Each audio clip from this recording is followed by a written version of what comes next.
சின்ன வயசுல நம்ம நிறைய கார்ட்டூன்ஸ் பார்த்திருப்போம். இந்த Tom and Jerry, Scooby Doo, Power Rangers, பண்டலேரோ, ஜாக்கி ஜான், லிஸ்ட் பெருசா போய்கிட்டு இருக்கு. இந்த மாதிரி நிறைய பார்த்திருப்போம். இது எல்லாமே கொஞ்சம் ஃபன் ரிலேட்டடா தான் போகும். ஆனா அப்பயே நம்ம எல்லாம் சின்ன பிள்ளையா இருக்கிறப்பயே கார்ட்டூன் நெட்வொர்க்ல நைட்டு 10 மணிக்கு போட்டு நம்ம எல்லாத்தையும் அலற விட்ட ஒரு ஷோ தாங்க இந்த கரேஜ் தி கவர்லி டாக் ஷோ.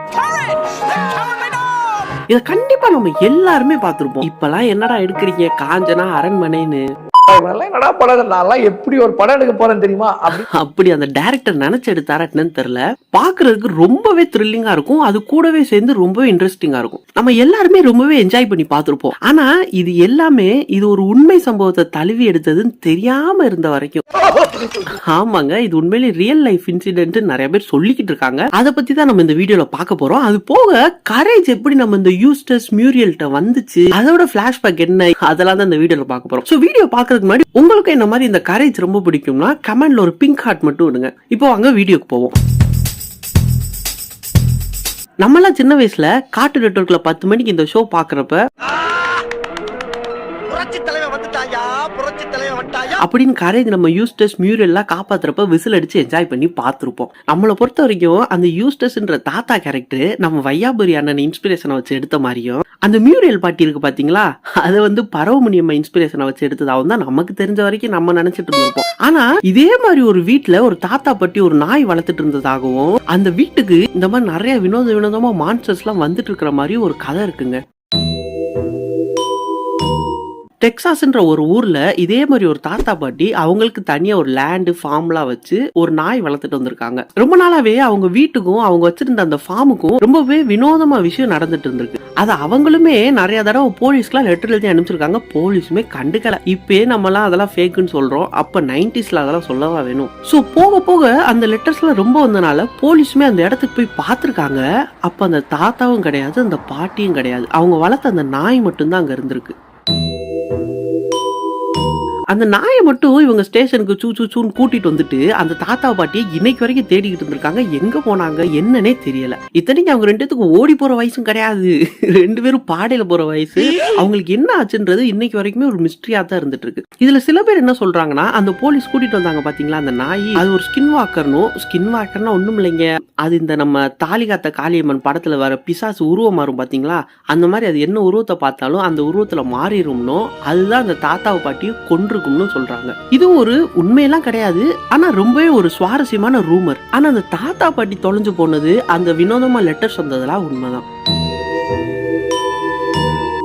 இப்போ இதெல்லாம் கேட்டதுக்கு அப்புறம் நம்ம எல்லாம் நினைக்கலாம், ஓ இதெல்லாம் கேட்டுதான் அந்த கரேஜ்ன்ற ஷோவோட டைரக்டர் ஜான் ரசேல் இன்ஸ்பயர் ஆகி அந்த ஷோவை எடுத்தாரான்னு. அதாங்க இல்ல. இவர் எப்படி இந்த ஷோவை இன்ஸ்பயர் ஆகி எடுத்தாருன்றதுக்கு பின்னாடி ரொம்ப ஒரு சூப்பரான ஒரு கதை இருக்கு. என்ன இருக்கும் எனக்கு என்ன தெரியும், கேளுடா. அதை பாக்குறதுக்கு முன்னாடி நம்ம கரேஜ் எப்படி நம்ம மியூரியல்ட்டையும் யூஸ்டஸையும் ஃபர்ஸ்ட் வந்து சேர்ந்தான்றத பத்தி பார்ப்போம்.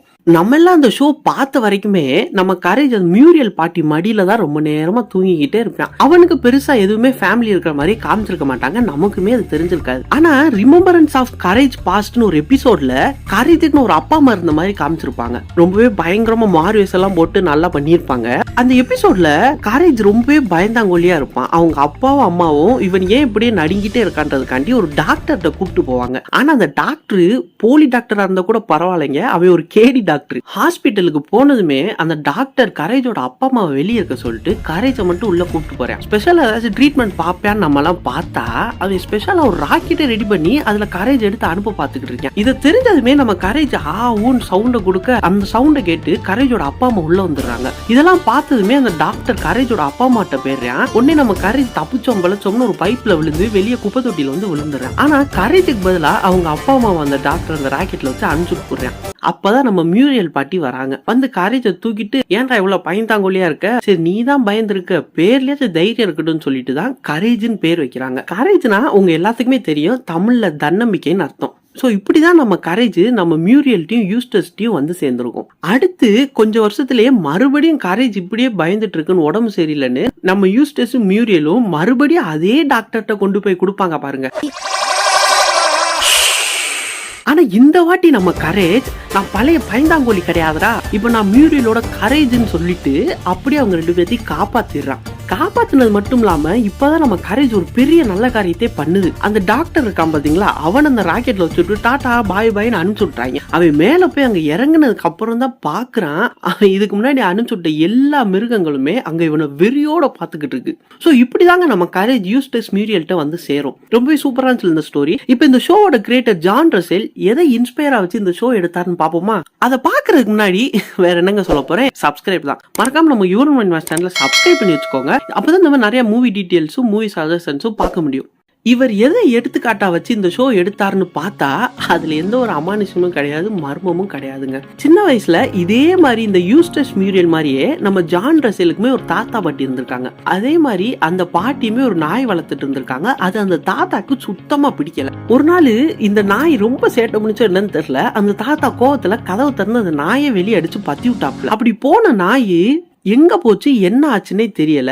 இவங்களுமே நிறைய இடத்துல தேடி பார்த்திருக்காங்க, ரொம்பவே தேடிட்டாங்க, எங்கன்னே தெரியல. அந்த தாத்தாவுமே ரொம்பவே ஃபீல் பண்ணி சோகமாயிட்டாரு. அந்த பாட்டி சொல்லவா வேணும், அவங்க வளர்த்த நாய் தானே, ரொம்பவே எமோஷனல் ஆயிட்டாங்க. சோ இதை இன்ஸ்பயரா வச்சுதான் நம்ம டைரக்டர் ஜான் ரசெல் இந்த கரேஜ் தி கவர்ட்லி டாக் ஷோவை எடுத்தாரு. ஆனா இதுல என்ன ஒரு நல்ல விஷயம்னா, அந்த நாய் இந்நேரம் கண்டிப்பா குளிர்ல நடுங்கியோ இல்ல என்னவோ ஆகியோ இறந்திருக்கும்.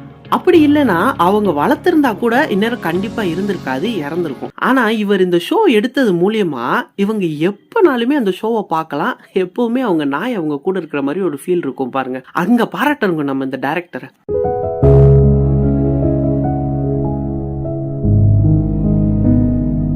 நம்ம கரேஜ் தி கவர்ட்லி டாக் ஷோக்கு மொத்தமே 4 சீசன் தான் வந்திருக்கு. அப்ப அது சரியா போகலையோ இல்ல என்ன பிரச்சனையோ தெரியல. ஆனா மறுபடியும் எடுங்கடா, இப்ப இருக்கிற சோட்டா பீம் சிங்கம்ன்ற சீரீஸ்க்கு இது பரவாயில்ல, நாங்க பாக்குறோம்.